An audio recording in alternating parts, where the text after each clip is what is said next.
Baik, di ujung sana sudah tersambung Mbak Neni Makmun ya. Mbak Neni Makmun ini adalah seorang penulis, seorang novelis, seorang pengelola kreatif Azkia Home Publishing juga ya. Kemudian beliau juga banyak menulis buku-buku. Ini uniknya nih, beliau ini kemarin ceritanya nih, beliau ini sejak SD sudah menulis. ini beliau ya.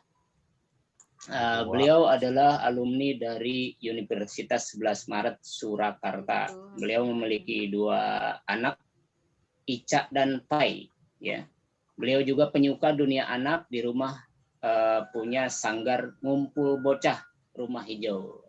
Dia ada sanggarnya di rumah beliau ya. Yang berkegiatan untuk melukis, karate, tari, dan juga tentunya menulis. Ini kegiatan sehari-hari beliau. Selain dari seperti biasa tugas di sela-sela tugas ibu rumah tangganya, beliau juga mengajar di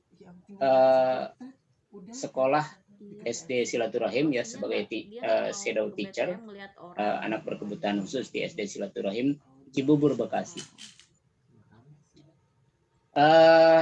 Beberapa novel yang beliau tulis banyak sekali, diantaranya ada Di Sudut Hati ya. Kemudian ada novel Karena Aku Memilihmu, ada novel Forgotten Angel, ada novel Pupus. Apa nih maksudnya nih ya? Nggak ngerti dah, hanya penulis yang ngerti sama pembaca. Kemudian novel Dalam Sebuah Kloset, kemudian Aku Bukan Pilihan, dan lain sebagainya. Ada buku Kepingan Cinta ya. Ini bukan kepingin cinta ternyata. Kalau kepingan itu berarti sudah berkeping-keping ya. Sudah pecah, retak, dari retak dan berkeping-keping. Sudah berkeping-keping ya. Tapi kepingan pun ya menjadi sebuah buku. Itulah kalau penulis. Jadi kalau sama penulisnya apapun jadi buku. Apapun jadi buku ya. Situasi apapun jadi tulisan ya. Penulis. Situasi apapun menjadi tulisan kalau suka menulis. Jadi begitu ya sekilas kabar tentang Mbak Neni. Saya sapa dulu di sebelah sana. Assalamualaikum warahmatullahi wabarakatuh, Mbak Neni Makmun. Waalaikumsalam warahmatullahi wabarakatuh. Mas Rian, apa kabar? Alhamdulillah, semoga Mbak Neni dan keluarga sehat semua ya. Terima kasih, alhamdulillah baik. Senang sekali di sore hari ini bisa kembali berjumpa nih, bisa kembali hadir di alam setelah kemarin saya cari filenya tidak ada. Semoga ini tidak terjadi lagi, dan terima kasih banyak sebelumnya. Ini kita masih tetap akan bicara soal ya senang menulis adalah masih mengulang kemarin ya, takut filenya nggak ketemu, kita memulai aja ya, dianggap mulai lagi aja. Ya betul, takut nggak ketemu. Emang nggak ketemu sih kemarin kita. Oh iya. Dan kita ini aja reschedule seperti kemarin. Ya, seperti kemarin aja. Barangkali kita akan membicarakan beberapa hal ya, diantaranya itu mungkin pertama itu dari sisi Mbak Neni dulu, yang kedua mungkin baru kita akan membicarakan masalah tulisan. Karena gini, mungkin kalau teman-teman kita yang sudah terbiasa dengan dengan komunitas kita, insya Allah mungkin kenal, tapi mungkin ada teman-teman lain yang baru-baru atau yang belum kenal, mungkin tak kenal kata sayang. Kita gali dulu nih teman-teman, siapa beliau ini gitu kan. Kita gali dulu untuk sesi pertama ini, kita gali dulu siapa beliau ini, dan kita tadi sudah banyak sudah sedikit kita tadi ulas tentang profilnya Mbak Neni, tapi kita yang belum tahu nih sekian banyaknya karya Mbak Neni yang kalau dulu saya main ke IBF atau IBF, main ke toko buku, pasti ada nama Neni Makmun tuh, udah nggak sudah tidak asing lagi gitu bagi saya. Yang sebelum ketemu pun sudah kenal nama Nini Makmun ini. Nah, itu Mbak Nini nih, kasih tahu teman-teman nih, sejak kapan nih Mbak Nini menulis, Mbak Nini? Sejak kapan menulis ya? Jadi kebetulan dari SD sudah suka mulai menulis. Awalnya pasti kenal dengan buku-buku dulu. Jadi ada saudara dari ibu namanya Yutarmi. Beliau itu guru SD di dekat rumah. Nah, kalau pas main ke rumah, dia tuh rajin banget bawain saya buku-buku yang kebetulan hanya dikonsumsi buat para guru ya, buat anak guru para guru aja di situ. Jadi nggak dijual umum kayak waktu itu ada yang saya kenal tuh namanya majalah Ceria. Nah, itu nggak bisa langganan kalau bukan dari pendidik. Nah, Yutarmi itu majalah anak-anak ya? Buku anak. Jadi buku cerita anak, ada pantun, ada puisi, ada cerpen di situ. Terus juga ada soal-soal dari kelas 1 sampai kelas 6. Kayak Bobo juga sih, hampir sama kayak Bobo. Cuma kalau Bobo kan kita bisa langganan secara umum, Ananda, terus apalagi Gatot Kaca, waktu zaman-zaman dulu majalah Kuncung masih ada juga. Betul. Jadi berawal dari suka dibawain buku, terus ya itu jadi mulai suka lihat-lihat isinya seru ya baca. Akhirnya ya nggak hanya Ceria, akhirnya merambah ke Bobo, Ananda, tuh sempat dilangganin majalah Ananda juga sama Mama. Jadinya mulai dari situlah mulai suka cinta sama membaca sama menulis. Terus kok bisa ya ini dimuat kayak gini, ada tulisan puisi gini, gimana caranya? Tanya Yutarmi. Bisa, Mbak tulis aja, nanti dibantu dikirim ke majalah. Nah, dari itu mulai tuh tulis tangan dulu. Tulis tangan, terus memang nerimanya masih tulis tangan, dikirim, coba-coba. Waktu itu dikirim ke majalah Ceria sama majalah Gatot Kaca, dibantu sama Yutarmi. Akhirnya ternyata dimuat. Nah, sejak itulah dimuat dan dapat ini merchandise, nggak lupa kayaknya dapat kotak pensil sama buku tulis gitu, tapi yang seneng banget tuh, jadinya tambah semangat waktu itu. Nah, ya itu berawal dari mulai kelas 3, mulai ngerti nulis, kirim tulisan, ya udah berlangsung sih SMP, SMA itu udah mulai ngirim tulisan ke media, meskipun tulisan-tulisan pendek asal dimuat aja di koran. Iya. Itu kelas berapa tuh mulai menulis tuh Mbak Nini? Kelas 3 ada SD, nih. Kebetulan semua tulisan disimpanin ya sama Mama ya. Jadi saya sempat ngeliping semua tulisan nih. Ini tulisan kelas 3 SD. Judulnya juga apa? Lucu-lucu gitu. Gatot Kaca. Ya? Sarungku, ini cerita waktu taraweh nih, pengalaman taraweh, sarungnya melorot. Terus ada tulisan puisi, doa dan ibu nih kelas 3 SD tahun 85. Nih, nah tuh. Tahun 85 ya. Doa iya. Ibu. Kelas 3 SD. Ya udah akhirnya clipping cukup jadi satu buku. Dari tulisan 3 SD sampai yang terakhir tuh kemarin terbaru adalah ini, nulis di harian Disway, buku wawancara sih sebenarnya nih di korannya Disway. Yang penting temukan passion. Ya, ini buku tentang Mom Resign nggak mati gaya, diulas, jadi mengulas buku sih, buku sendiri. Itu, jadi awal mula suka menulis ya karena dari kecil memang sudah didekatkan dengan buku-buku. Gitu Mas Rian. Kita kenal sendiri di mana ya Mas Rian, kok bisa kita jadi kenal ya? Ini kebetulan banget nih, kita satu ya tiba-tiba ketemu di satu yayasan, ketemu di komunitas juga, akhirnya suka bareng kalau ada acara komunitas ya. Iya, jadi teman-teman nih, mungkin teman-teman bertanya ya, ini kenal di mana pula ini gitu kan? Jadi apa malah aku saya kan udah di yayasan nih, di yayasan tuh malah nggak kenal Mas Rian ya. Nah, jadi kenalnya malah di komunitas dulu, ternyata habis di komunitas diisi writing baru loh Mbak Nini tuh ngajar di silaturahmi. Lah saya kan juga silaturahmi tapi di radio ya waktu lalu ya, udah berapa udah 5 tahunan yang lalu loh. Betul. Ya, jadi Mbak Neni ini mengajar di sekolah holistik ya di Cibubur ya. Beliau di bagian apa Mbak Neni? Di Ini shadow saya teacher di ya? Shadow Teacher SD, sekolah dasar untuk anak berkebutuhan khusus. Iya, jadi beliau juga di situ. Sebenarnya mungkin masih satu yayasan dengan tempat saya berkegiatan di situ ya. Saya berkegiatan di Buku juga waktu itu di lembaga dakwah di Cibubur gitu teman-teman. Nah, kemudian kalau tidak salah tuh awalnya tuh anak saya tuh Khadijah ya, anak yang kedua itu kan ke rumah Mbak Neni itu. Ke rumah Mbak Neni, Neni Makmun. Emang Neni Makmun yang mana nih? Neni Makmun Oh iya, ada acara sekolah ini berkebun. sekolah. Dari sekolah jadi Betul. pada main ke rumah nih, ke sanggar ceritanya. Terus Kalau cerita tidak salah ya di mungkin di rumah. situ tuh saya kayaknya kenal-kenal nih Mbak Neni Makmun gitu.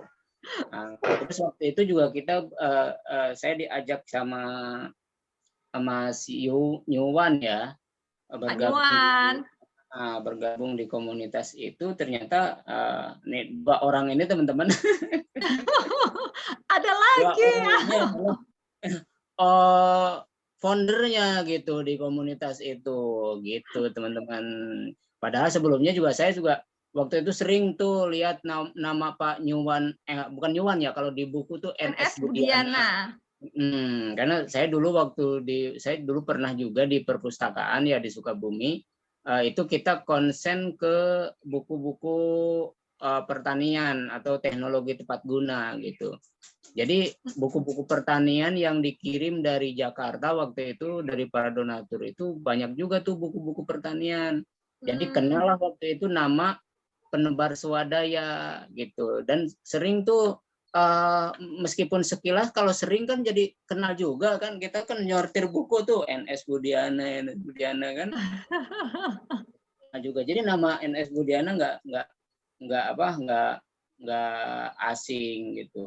Kemudian nama Neni Makmun juga itu sering tuh di toko buku ya, di toko buku gitu. Saya sering tuh jalan-jalan ke toko buku. Pokoknya kalau saya tuh dulu ya waktu SMA, SMP, SMA tuh SMA dan sampai sekarang pun ya.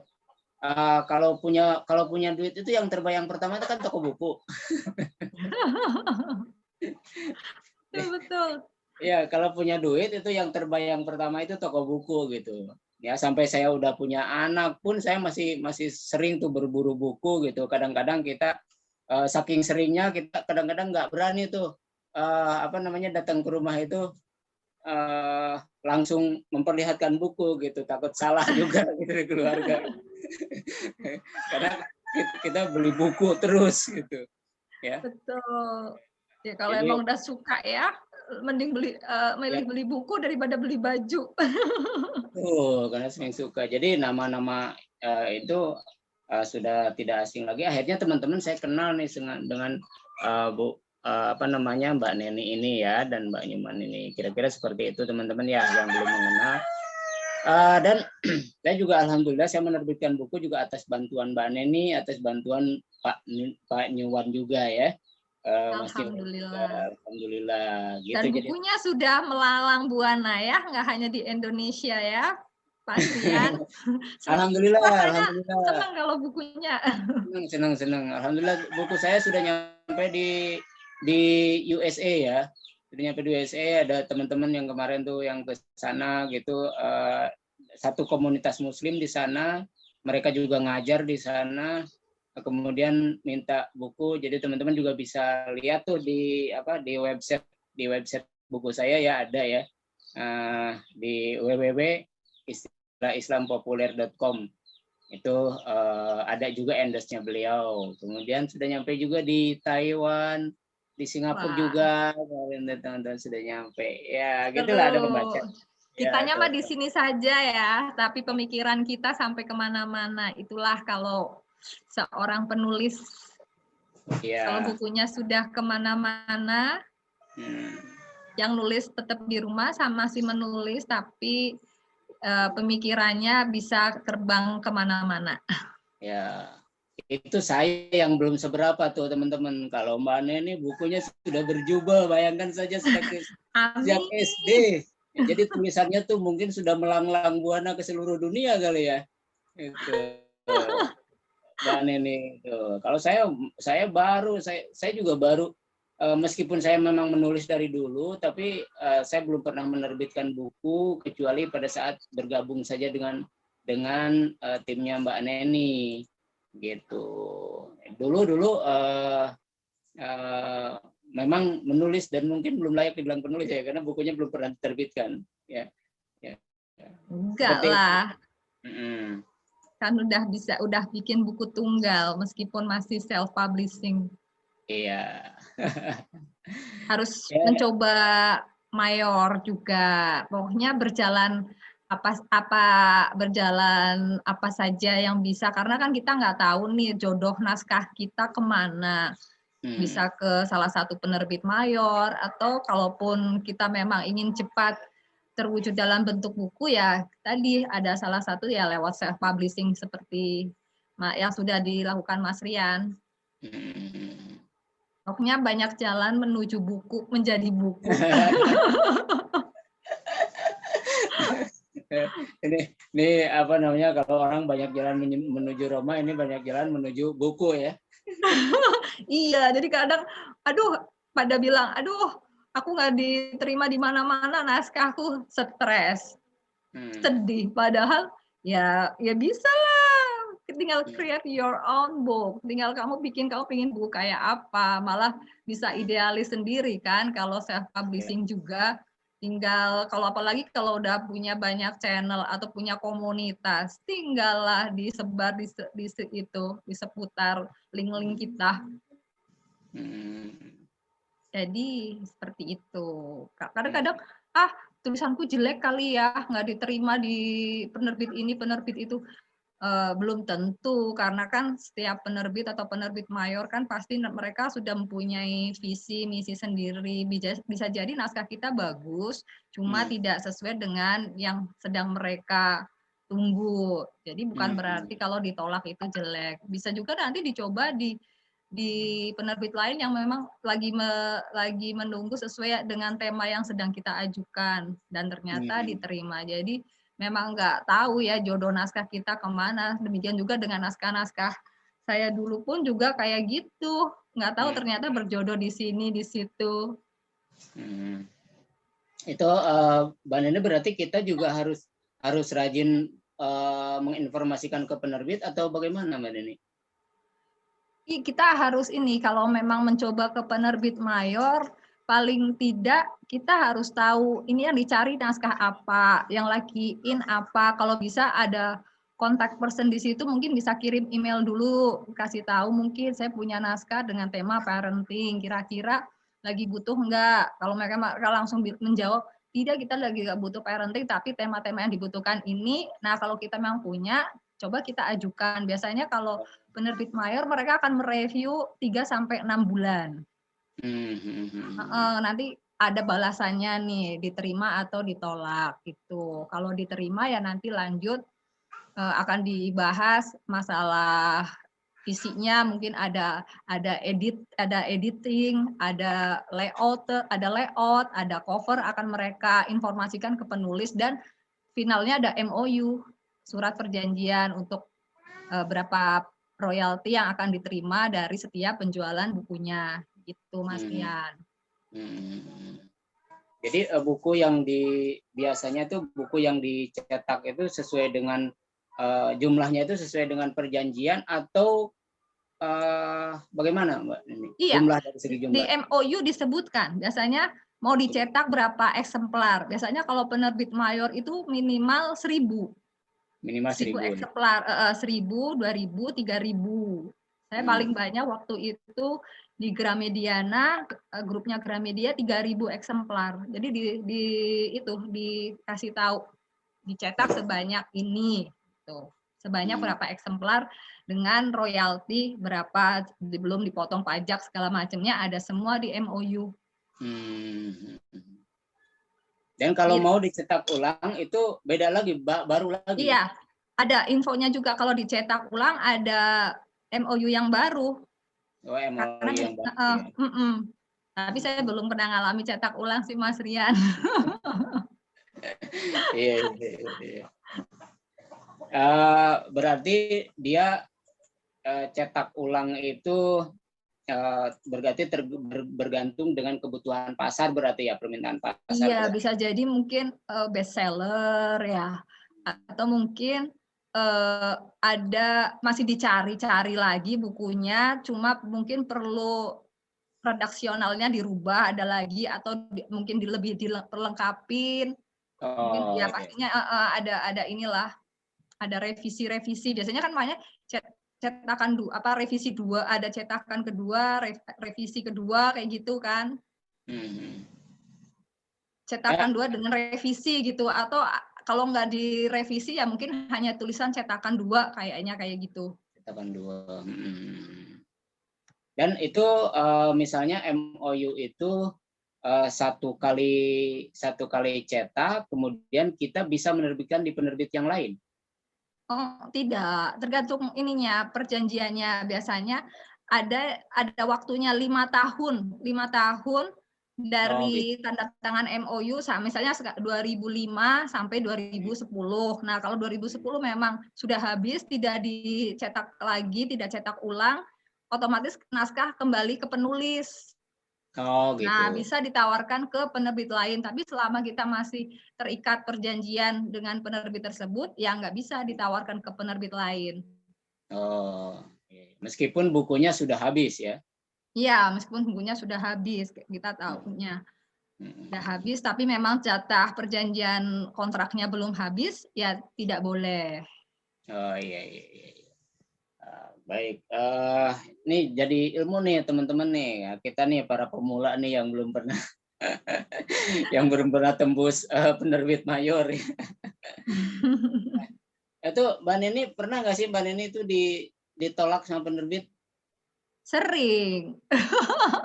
Jadi bukan berarti ditolak itu bukan berarti jelek ya? Ya lah, menghibur diri bukan berarti jelek. Karena ternyata ditolak di sini, diterima di penerbit lain, begitu. Jadi kalau sudah ditolak di penerbit satu, bahkan saya kadang dulu masih telaten ya, ditolak di penerbit A, ngajuin dari ini sampai berapa bulan, 6 bulan ditolak, coba lagi di penerbit B, ternyata ditolak lagi setelah pengajuan 3 bulan langsung terima jawaban, baru di penerbit C ternyata diterima dalam waktu 2 bulan. Nah, ada yang kayak gitu. Iya. Ya seperti itu, pokoknya kalau ditolak di satu dicoba di lain, cuma kita mesti lihat ini tipe buku yang diterbitkan seperti apa, jenisnya, novel, terus model-model ceritanya kayak apa, seperti itu sih Mas Rian. Berarti kita carilah penerbit yang sesuai dengan itu gitu ya. Iya, dengan mungkin yang kita tema yang pas kita tulis yang ini, yang kita punya stoknya. Baik, jadi berarti kita harus rajin ke ini juga, ke toko buku nih, buku yang lagi rame apa, yang best seller, yang ngetren apa gitu. Iya, berarti lagi rame, berarti kita ada tema-tema yang kita tulis tentang itu ya. Iya, dan jangan lama-lama, takut temanya hilang juga, nggak ngetren lagi kan. Iya. Harus cepet juga. Baik. Kemudian Mbak Nini, kan Mbak Nini ini bukunya banyak banget, kegiatannya banyak banget, ngajar tiap hari nggak Mbak Nini? Ngajar tiap hari, Senin sampai Jumat, jam 7 sampai jam 2. Kemudian kegiatan di di Rumah Hijau juga ya. Sanggar. Iya, sore kegiatan sanggar itu mulai jam 3.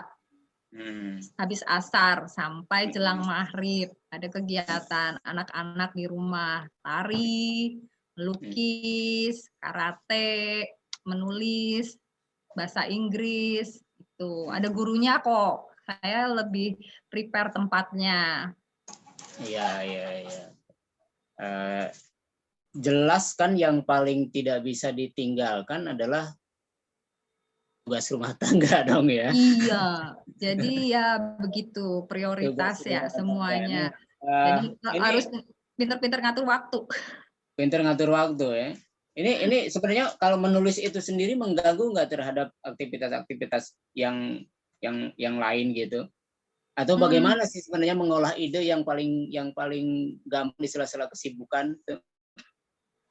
iya ya. Mm-mm. Jadi kalau ide kan itu muncul bisa suatu saat, setiap saat tiba-tiba lagi ngajarin anak nih. Mm-mm. Kebetulan saya pegang anak autism misalnya.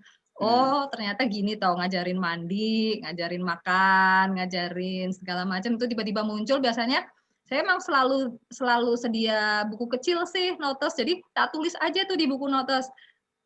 Isinya tuh ide-ide mau nulis ini, mau nulis tentang mengajarin makan anak autism, mengajarin anak mandi autism. Nah, itu nanti yang bakalan kalau pas waktunya sudah kosong, luang, dibuka lagi, oh iya aku tadi mau nulis ini, itu baru dimasukkan di komputer tuh. Jadi di komputer tuh ada folder-folder khusus ide dan Oh. eksekusinya. Oh. Ada outline-nya. Jadi biasanya kalau udah nemu ide langsung nyusun namanya outline. Bab 1 mau nulis yang ini, bab 2 ini, bab 3 ini. Gitu. Jadi kalau buat saya sih nulis memang karena hobi dari kecil, apapun bisa jadi tulisan. Jadi banyak ide masih nih malah di folder, eksekusinya masih sebagian yang dikerjakan. Apalagi kalau penerbitan lagi full ya, kayak ini Ya. COVID ini ternyata dampak menulis luar biasa. Jadi biasa bulan Februari terakhir 2020 kemarin biasanya menanganin 10 buku, sekarang sejak dari Februari 2020 sampai sekarang nih per bulan bisa menangani sampai 20-30 buku. Wow. Tim Askia. Berarti apa namanya, karena homestay kali ya? Iya, karena Ya. iya kan banyak waktu lebih lama di rumah kan, jadi bisa mungkin Bapak Ibu guru juga jadi ada kesempatan yang biasanya sedikit pas waktu masih di rumah bisa lebih banyak menulis. Jadi memang ada dampaknya nih COVID ini buat Bapak Ibu guru. Kebetulan banyak kan klien guru-guru juga sih jadinya. Oh, waktu awal-awal mereka kebetulan PJJ jadi masih bisa ngerjain tulisan. Nah, gitu. Iya, iya, iya. Otomatis jadi banyak juga naskah yang masuk ya. Iya, jadi lumayan padat karena padat, jadi malah menulis yang pribadi sempat banyak yang ini nih ketunda-tunda. Tapi ya itu kangen juga, aduh kok aku belum nyelesain naskahku sendiri nih kebanyakan. Neng nyelesain naskah teman-teman dulu karena kan mereka klien ya di sini. Ya, betul betul. Nah, Mbak Neni, kalau saya misalnya nih dapat ide ya, dalam waktu yang beberapa menit kemudian tuh udah lenyap begitu saja, bahkan diingat-ingat pun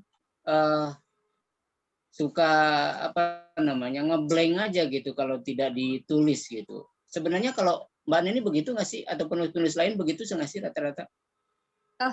Mas Rian, sebentar, ini ada tamu. Sebentar, aku terima makanan dulu ya. Sebentar aja. Baik. Silakan. Ya, jadi begitu ya teman-teman. Mbak Neni sedang menerima tamu dulu, mungkin pesan makanan atau apa. Jadi enaknya tuh kalau di Zoom itu begini teman-teman ya. Jadi kalau misalnya ada hal yang bisa dikerjakan ya kerjakan saja di rumah. Jadi tidak menjadi masalah. Ini salah satu sisi positif dari COVID-19 ini membuat kita terpaksa dalam tanda kutip untuk menggunakan teknologi, karena bagaimanapun kita harus tetap berjalan, kehidupan harus tetap berjalan. Jadi apa boleh buat, jadi kita mengenal teknologi yang mungkin tadinya juga sudah ada, jadi kita maksimalkan. Jadi ada hikmah, selalu ada hikmah dari kejadian apapun yang Allah izinkan untuk terjadi. Seperti itu. Sudah kembali nih Mbak Nini ya? Baik, Iya. Tadi ngobrol apa tadi Mbak Nini? Ya. Tadi bagi waktu, ide gimana ya, ini ya, menyimpan ide ya. Jadi itu tadi, kalau ide itu cepet banget hilang loh. Ide itu kayak harta karun kalau buat penulis. Jadi itu bisa muncul di manapun tiba-tiba. Biasanya kita kan nggak pernah lepas dari gadget nih, dari handphone. Udah saya ada aplikasi note di situ, pasti tak tulis di situ. Lagi jalan-jalan misalnya, lagi traveling, ada ide apa muncul, biasanya langsung ditulis aja di handphone dulu. Atau ya itu notes kecil yang saya selalu bawa ada di tas. Saya selalu bawa buku kecil isinya berbagai catatan gado-gado, catatan emak-emak detail. Uang ini buat ini, uang cetakan ini. Dan ada